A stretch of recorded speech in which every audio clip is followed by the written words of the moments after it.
Some heartbreaks hurt. Some heartbreaks change you.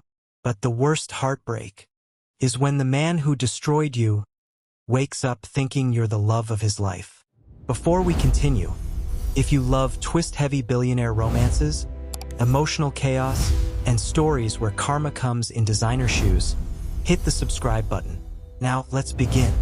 If Elena Rivera had learned anything from her disastrous dating history, it was this: there is no force in the universe more dangerous than a charming billionaire with emotional issues. Which made it ironic, painfully, cosmically ironic, that the one man she let past her walls was the exact kind of red flag parents warn their daughters about during dinner.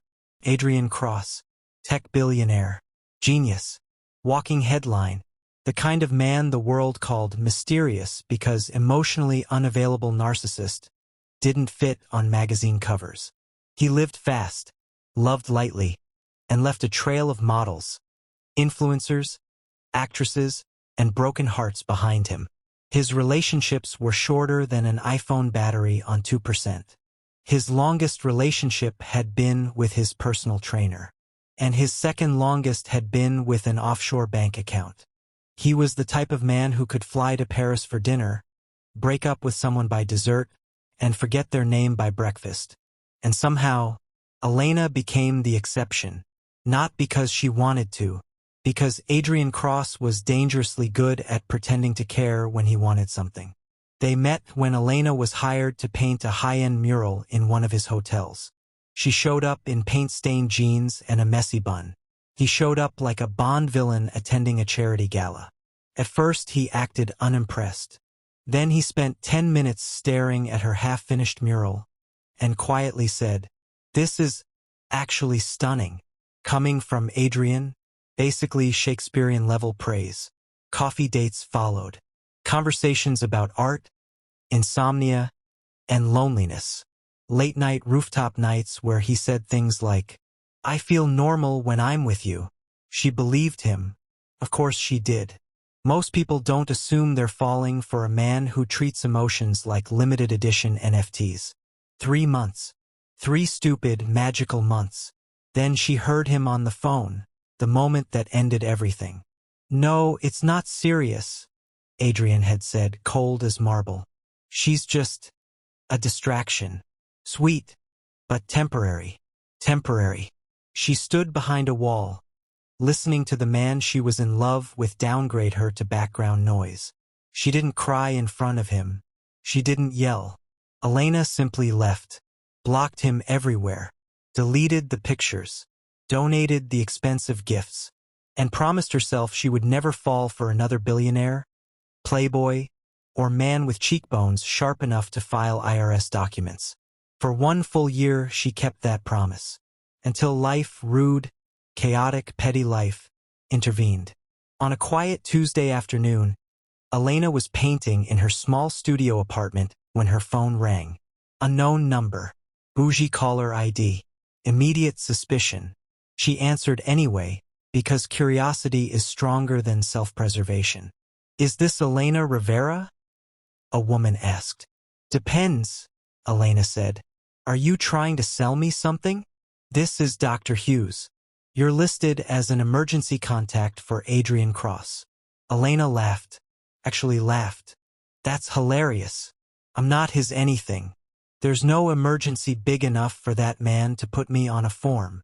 "This isn't a joke," the doctor replied gently. "Mr. Cross was in a serious accident. He's stable. But when he woke up, you're the only person he asked for." Elena froze, brush in hand, heart thudding, mind racing. There had to be a mistake. "We haven't spoken in a year," she said. "He wouldn't. He keeps repeating your name," the doctor said.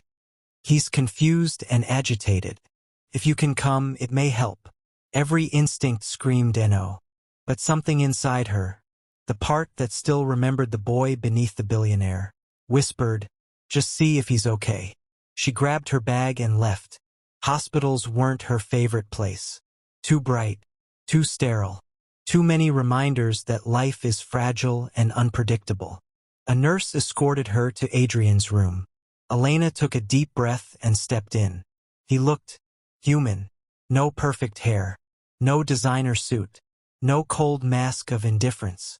Adrian Cross, billionaire, playboy, heartbreak collector, lay in a hospital bed bruised, bandaged, hooked to monitors. For a fraction of a second, Elena's heart softened. Then she reminded herself, this man broke you. Don't be stupid. She cleared her throat. Adrian? She whispered. It's Elena. His eyes fluttered open. Confusion. Then recognition. Then something she hadn't seen from him in over a year. Relief. Elena, he breathed. You came. Before she could respond, the doctor walked in. Mr. Cross? She said. Do you remember Elena? He blinked, looked at Elena, and then said something so ridiculous, so unexpected. Elena almost fainted. Of course I remember her, he said softly. She's my girlfriend. Elena, processing error. Doctor, stunned silence. The heart monitor beeped dramatically for added effect. I'm sorry. Elena sputtered. You're what? Adrian frowned. Did we break up? I don't remember that. Oh, if only he knew. Dr. Hughes stepped in. Mr. Cross has retrograde amnesia. He doesn't recall much from the past 2 years. 2 years. Meaning Adrian remembered the version of himself before he ruined her. Elena, Adrian asked nervously. You're not mad at me, are you? Oh, the irony. Elena wanted to scream, laugh, cry, all at once. But looking at him, vulnerable, scared, nothing like the man who destroyed her, she whispered, No, I'm not mad. Just surprised you remember me. He exhaled, relief flooding his face. Good, he murmured. Because I remember loving you. Elena's heart did a triple backflip of stupidity. Because this was the start of something very dangerous. A billionaire who broke her. A man who forgot he was the villain. And a girl who wasn't sure she could handle falling apart twice. But fate wasn't finished. Not even close.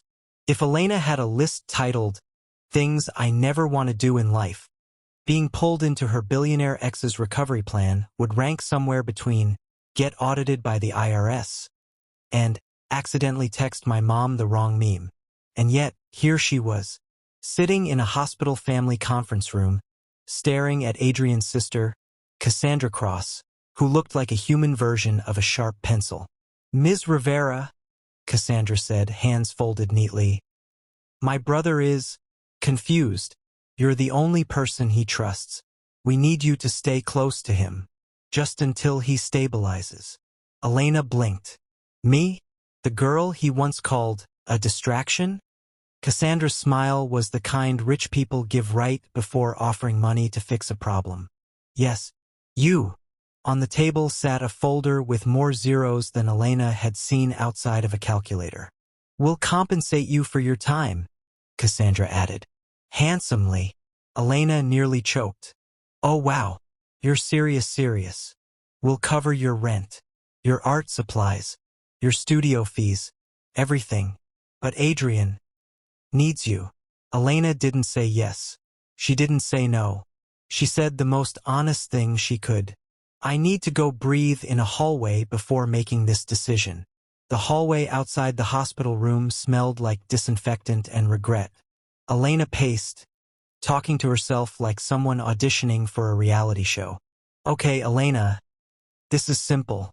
You're broke. You need money. But also, this is Adrian, the man who shattered your heart like a Black Friday TV. She sighed dramatically. Why couldn't I have fallen in love with an accountant? Or a dentist? Dentists don't come with legal teams. She peeked into Adrian's room. He wasn't the man she remembered. He looked small, scared, lonely. Not the playboy billionaire who broke her. More like a child lost in a mall. And in that moment, her heart, the traitor, softened again. Ugh, she muttered. My mother raised me wrong. I should have been heartless. With a frustrated groan, She marched back into the conference room. "Fine," she said, pointing a finger at Cassandra like a traffic cop. "I'll do it, but only until he recovers. And only because the man looks like a sad golden retriever right now." Cassandra nodded, relieved. "Thank you. We'll move your belongings to the estate." Elena's belongings being 3 boxes of paints, 1 dying succulent, and a coffee maker that worked only when it felt inspired. Elena stepped into the Cross estate and felt her soul leave her body. "This is bigger than my entire neighborhood." A chandelier glittered above her like it wanted to flex. A butler greeted her with professional calm. "Ms. Rivera, welcome. May I take your bags?" She held up her one very sad duffel bag. This is it." The butler paused, clearly unsure if she was joking.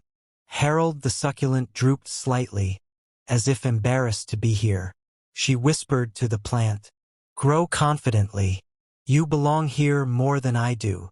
She entered Adrian's recovery room later that evening. He looked up instantly, eyes soft, warm, relieved. "Elena," he whispered, like her name alone made the world stop spinning. Her heart did a dramatic flip. She ignored it. He patted the chair beside him. "You stayed." She sat careful, cautious. "Don't get excited. I'm only here temporarily." He gave her the sweetest smile she'd never seen from him before. "You look beautiful," he said softly. Elena blinked so hard she nearly sprained an eyelid. "Oh, okay," she muttered under her breath. "So we're doing kindness now? That's new. That's weird." Adrian frowned, confused. Was I not kind before? The question nearly knocked the wind out of her. She stared at him. This gentler, softer version of the man who once called her a distraction. She swallowed. "You had good moments," she said carefully. "Not many, but some." He nodded like a student determined to fix a failing grade. "I want to be better," he said. Something in her cracked. 2 days later, after more quiet conversations and awkward sweet moments, Adrian asked the question she'd been dreading. They were sitting in the garden, sunlight brushing his face, when he looked at her, serious, searching. "Elena, what kind of boyfriend was I?" Her breath caught. "Oh no. Nope. Nope, nope, nope." This was the emotional equivalent of stepping into a pothole you didn't see coming. He kept staring at her with those soft, hopeful eyes. "Was I good to you?" he asked. Her chest twisted. She wanted to scream the truth. "No. You broke me." But he wasn't that man anymore. Not right now. So she did the only thing she could. She lied in the kindest way possible. "You were working on it," she said softly. His whole face lit up. "I'll keep working," he said. "For you." Her heart did a stupid backflip. Later that afternoon, a housekeeper accidentally handed Adrian an old photo album, the kind he used to show off at yacht parties. Adrian opened it casually, until he stopped, and stared, and stared. A picture of himself, with another woman, his arm around her waist, smiling the way he'd never smiled at Elena. "What?" he whispered. "Who is she?" Behind him, Elena froze mid-step, her heart slamming into her ribs. Adrian turned the photo toward Elena. "Elena," he said quietly, "why do you look so sad right now?" The room felt too small, too bright, too honest. She opened her mouth to lie, but he leaned closer. "Elena, was I cheating on you?" Adrian Cross had survived a car crash, a concussion, and a personality reboot, but nothing, absolutely nothing, prepared him for the emotional grenade that was the photo. He kept staring at it like it was a riddle written in heartbreak. A younger, colder version of him, smirking with a gorgeous woman whose hair probably cost more than Elena's monthly rent. His hand was on the woman's waist. His smile was effortless. His eyes were sharp, confident, arrogant, painfully different from the man staring at it now. "Elena," he said quietly, "was I with her?" Elena's stomach dropped to her knees. This was the moment she had dreaded since she stepped foot in the mansion. She could lie. She could dodge. She could say something vague like, "She's a friend who needs Jesus." But his eyes were gentle, hopeful, terrified, and that made everything twice as hard. She swallowed. "I don't know who she is," she said truthfully. "But you had a life before me. Was I cheating on you?" His voice cracked a little. Her heart squeezed. "No," she said quickly. "We weren't official when this was taken." Which was true. They weren't official. He wasn't cheating. He was just emotionally reckless enough to ruin her without breaking any technical rules. Adrian stared at the photo again, shoulders slumping. "I look different," he murmured. "Meaner, colder, like someone who thinks he's better than everyone." Elena muttered under her breath.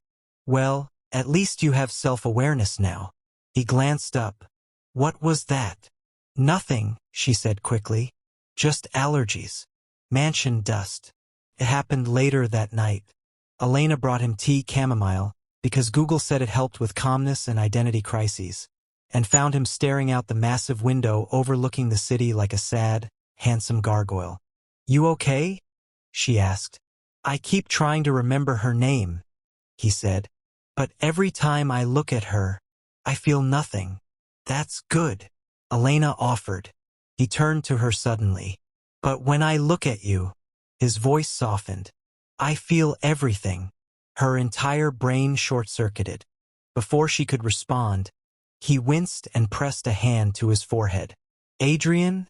she panicked. Then it happened. Flash. A memory. Fast, sharp, cold. He saw himself on a balcony. He was arguing with someone. A woman, her voice shaking. "I'm trying, okay?" Old Adrian snapped. "Stop acting like this matters." The memory hit him like a punch. Adrian staggered. Elena grabbed his arm. "What happened?" He tried catching his breath. "I remembered something. Something bad." Her chest tightened. "Do you want to talk about it?" He shook his head slowly. "No, not yet. I need to figure out why I feel ashamed."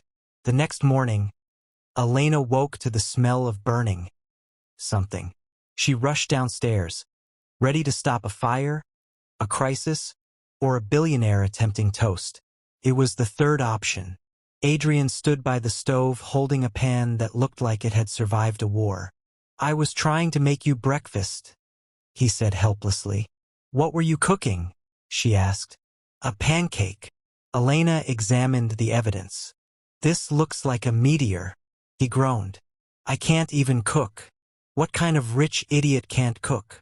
"A very common kind," she said. He laughed. Genuinely. And it lit up his whole face. For a few seconds, the world softened. Later that day, they sat in the garden. A place with too many roses and not enough normalcy. Adrian traced a line on the armrest, brows furrowed. "I keep getting fragments," he said. "Like broken film." "Can you describe them?" she asked carefully. He hesitated. "It's me, in a hotel lobby. Someone's behind me. I'm on the phone. And I feel awful." Elena's breath caught in her throat. That was the day she heard him call her temporary. She forced a smile. "Memories can be mixed up right now." "No," he said slowly. "This one felt real. I remember saying something cruel. And I remember regret. Like I hurt someone I shouldn't have." She looked away. He gently touched her hand. "Elena, was it you?" Her throat tightened. "It was complicated," she whispered. He nodded, eyes clouded. "I don't want to be that version of myself. I don't even recognize him." Elena tried to distract herself by painting in her guest studio, her safe space. But her brush strokes were shaky. Her mind was loud. She cared for him. That was the problem. Suddenly, Adrian appeared at the doorway. "Elena!" She jumped. "Geez, can you walk louder? Put bells on your feet or something."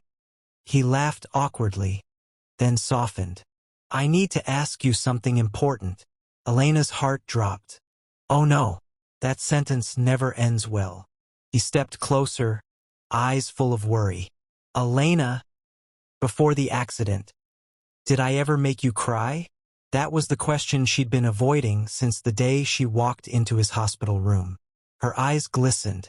She tried to hold everything in, tried to stay calm, tried to stay strong. She failed. Yeah, she whispered. You did. Adrian's face broke, like he'd been punched. He swallowed hard, eyes stinging. I'm so sorry, Elena. I don't remember what I did. But I promise you I would never hurt you now. Her chest ached. He stepped closer, voice trembling. I don't know who that man was, but I don't want to be him again. I want to be someone who deserves you. Her heart nearly exploded. She nodded, wiping her tears. But before either of them could speak again, flash, a brutal memory slammed into him. He saw himself. Same hotel lobby, same cold voice, same cruel words. This time he heard everything. I don't do serious. She's just something to pass time. She's sweet, but she'll get over it. Adrian gasped like someone had stabbed him. Elena froze. Adrian, what did you see? He backed away slowly, shaking his head in horror. Elena, his voice cracked. I saw myself. Her heart stopped. And I hate him. Adrian didn't sleep that night. Not because of pain.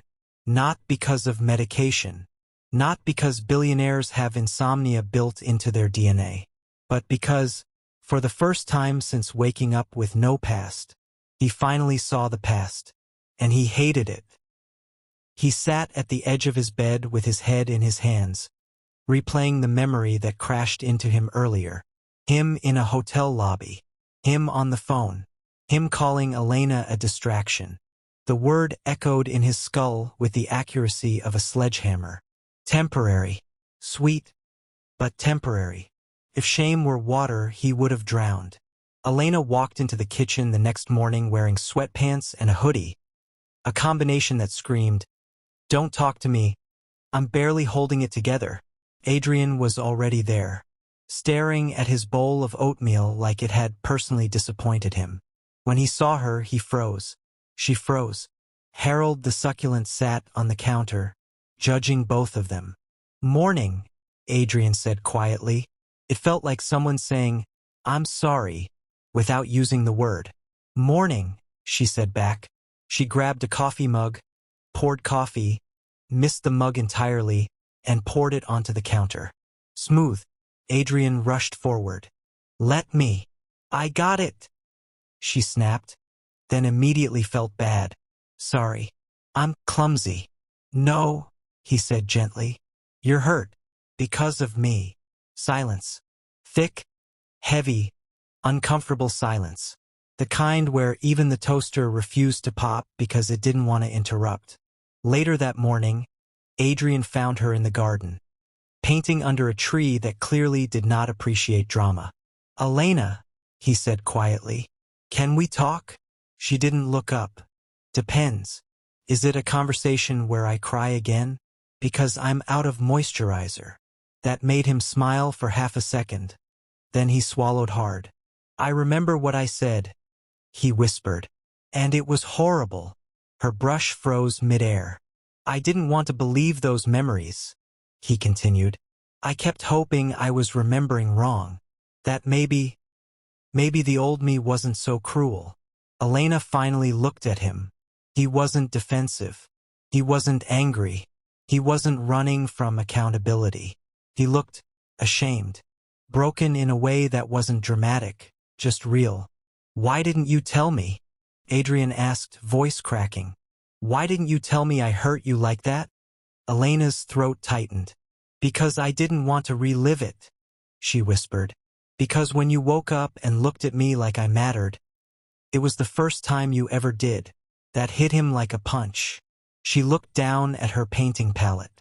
"I didn't want to fall for you again. And being near you like this, it's dangerous." "For you," he said. "For both of us," she corrected. Adrian stepped closer. "Elena, I don't remember being that man. I don't feel like him. I don't think like him. But he's still me. Isn't he? She didn't answer. She didn't have one. He ran a hand through his hair. What if my memories come back? What if I lose this version? What if I become him again? She closed her eyes. She'd wondered the same thing. If the old me returns, he whispered, I want you far away from him. Her eyes shot open. What do you mean? Adrian stepped back, his voice shaking. I think I should leave the mansion, take a break, put distance between us, because you don't owe me anything, especially not forgiveness. Her heart cracked down the middle. You think leaving will fix this? She asked softly. I think staying might hurt you, he said. And that's the one thing I can't do again. This time, she couldn't hide her emotions. Adrian, don't walk away from this. Don't walk away from me. He froze, but the guilt was winning. Elena, he whispered. I can't trust myself to not become him again. He stepped forward and gently held her hand, the first and last touch of the day. Then he let go and walked away, leaving her standing under a tree with paint on her hands and heartbreak on her face. The next morning, Elena knocked on his door. No answer. She tried again. Still nothing. She pushed the door open. His bed was untouched. Adrian. Silence. Her stomach twisted. She searched the house, the garden, the library. Nothing. Where would a guilty billionaire go? She checked the gym. Empty. She checked the rooftop. Empty. Then she saw it. A crumpled suit jacket on the hallway floor. And right beside it, Adrian. Collapsed. Unconscious. Face pale. Breathing shallow. Hand shaking. Elena, he whispered weakly. I saw more memories. Her heart almost stopped. She knelt beside him, voice trembling. What memories? He swallowed hard. All of them. What do you mean all? His eyes met hers, full of pain, guilt, and something more terrifying. Recognition. Elena. His voice broke. I remember everything. Her breath caught. The good, she whispered. He nodded. And the bad. A tear rolled down his cheek. And the worst, he added softly. Elena froze.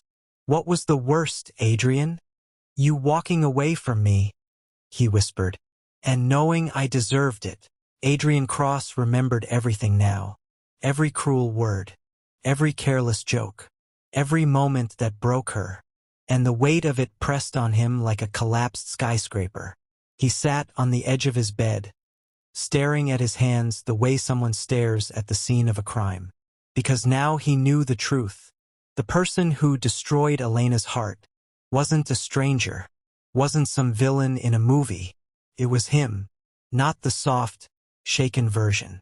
Not the man who tried to make pancakes shaped like emotional apologies, but the real Adrian Cross, the one he used to be, and that terrified him.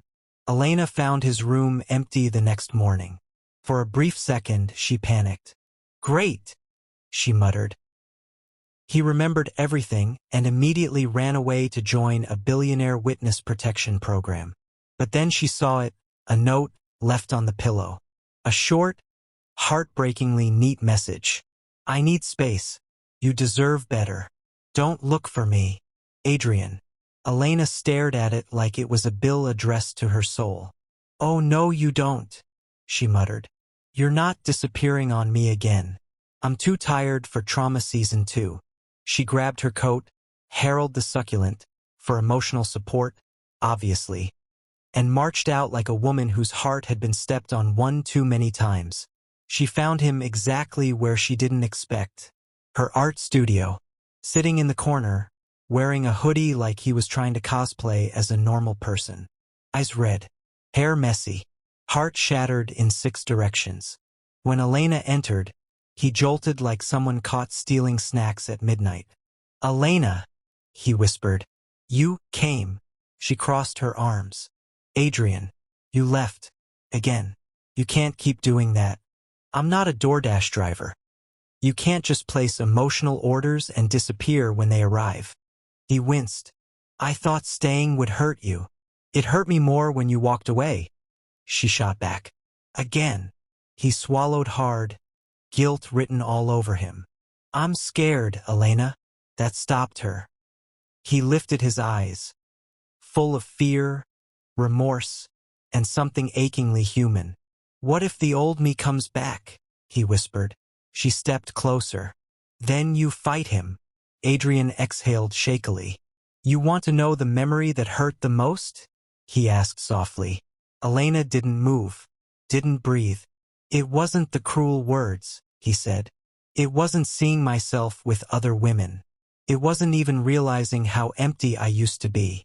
He looked straight at her, and her heart nearly cracked open. It was remembering you walking away, watching you leave that hotel, and realizing you thought you meant nothing to me. Her throat tightened. You acted like I meant nothing, she whispered. I know. His voice cracked. And I hate myself for it. He stood, taking slow, careful steps toward her. Elena, I hurt you. I know that. And I would spend the rest of my life trying to make up for it if you let me. Her heart pounded loud enough to echo. Adrian, I'm not asking for forgiveness, he said gently. I'm asking for a chance to earn it. He reached out but didn't touch her. Not until she nodded. When she did, he cupped her cheek gently, carefully, like he feared she might break. Elena, he whispered. I remember everything now, every terrible part of me, and every part of you I was too blind to cherish. Her eyes filled. I don't want to be the man I was. I want to be the man I became when I lost my memory. The man who looked at you and felt peace for the first time. Her tears fell, quietly, like something sacred breaking open. And if you let me, he whispered, voice trembling, I'll choose you, with every version of myself, every memory, every flaw. He paused. Elena Rivera, do you want to choose me back? She stepped closer, tears running freely. You idiot, she whispered. You broke me, but you also changed. She placed her hand on his chest, right where his heart was beating wildly. And I don't love the old you, she said softly. I love the you right now. His breath caught. The man who tries, the man who listens, the man who makes horrible pancakes, the man who is terrified of hurting me again. She smiled, small, real, beautifully human. So yes, Adrian Cross, she whispered. I choose you. He let out a breath that sounded like a prayer he didn't know he'd been holding. Then he pulled her into him slowly, gently, as if hugging the most fragile, precious thing he'd ever held. Elena wrapped her arms around him, grounding him, protecting the man he became from the man he used to be. The two of them stood there, among canvases and memories, holding each other like they finally found their way home. And for once, love wasn't a memory, it was a choice. Subscribe for more echoes.